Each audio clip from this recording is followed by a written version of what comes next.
Imagine, une nuit d'été dans la campagne japonaise. L'air est lourd, humide, les cigales se sont tues. Tu marches seul sur un sentier étroit, bordé de bambous. Chaque pas résonne sur la pierre mouillée. Ta lanterne tremble au bout de tes mains. Tu rentres d'un petit village voisin. Après avoir vendu quelques marchandises, le dernier bus est passé depuis longtemps. Le silence règne. Seul ton souffle remplit la nuit.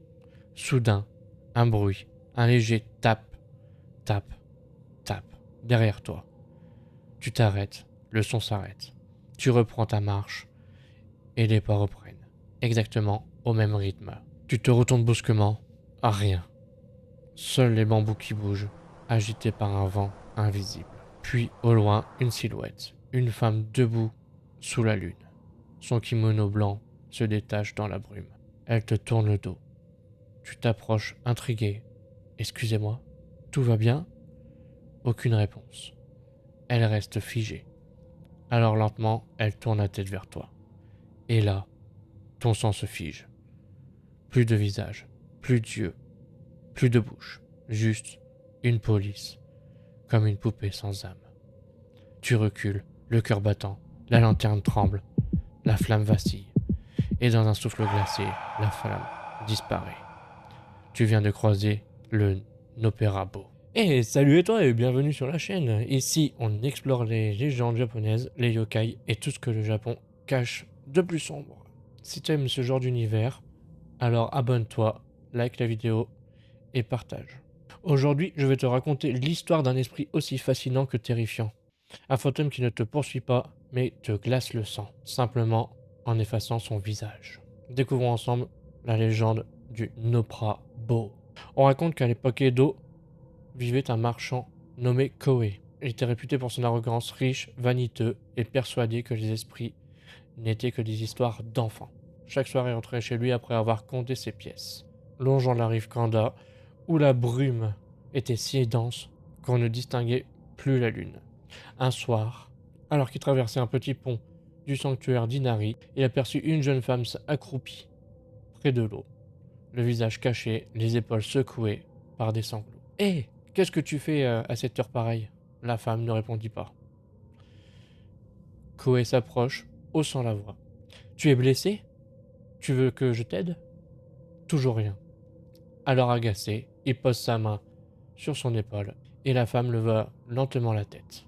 Son visage n'avait plus de traits, lisse, vide, inhumain. Koe hurla et recula d'un bond.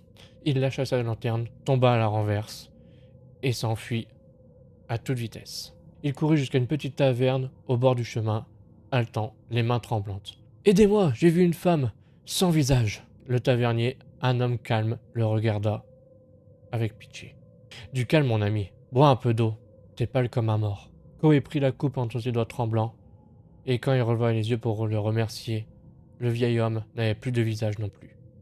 Cette fois, le cri de Koe fit vibrer les murs. Il s'enfuit en courant dans la nuit, sans jamais regarder derrière lui. Le lendemain matin, on retrouva son corps au bord de la rivière.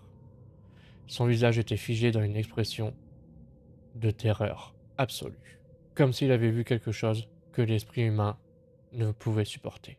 Depuis, les habitants disent que certaines nuits d'été, quand la brume tombe sur le Kanda, on peut voir une silhouette errer, répétant sans fin « Pourquoi?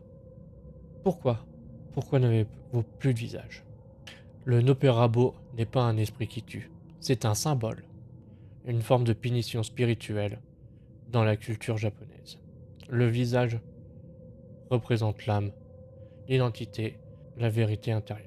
Perdre son visage, c'est perdre son humanité. Certains pensent que les Nopperabo sont les âmes de ceux qui ont trahi, menti ou joué un double rôle dans leur vie, condamnés à errer anonymes, oubliés du monde du vivant comme celui des morts. Mais d'autres y voient un avertissement, un rappel que l'apparence ne veut rien dire, que le danger, parfois, ne vient pas que de l'extérieur, mais qu'on se cache derrière nos propres masques. Peut-être que le Nopperabo n'est pas un monstre, peut-être qu'il n'est que le reflet de ce qu'on devient, quand on oublie qui on est vraiment. Alors la prochaine fois que tu marches seul dans la nuit, et que quelqu'un croise ton chemin, observe bien son visage. S'il ne bouge pas, s'il est trop calme, s'il te fixe sans un mot, cours, parce que tu es peut-être face à un Nopperabo.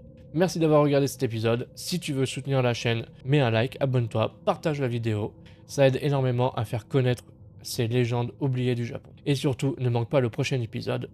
Ça parlera d'un esprit bien plus déroutant. Un enfant invisible qui apporte bonheur ou malheur à ceux qui croisent son chemin. Le Zashiki Warazaki. Et toi, si une nuit, quelqu'un se retournait vers toi sans visage, que ferais-tu ?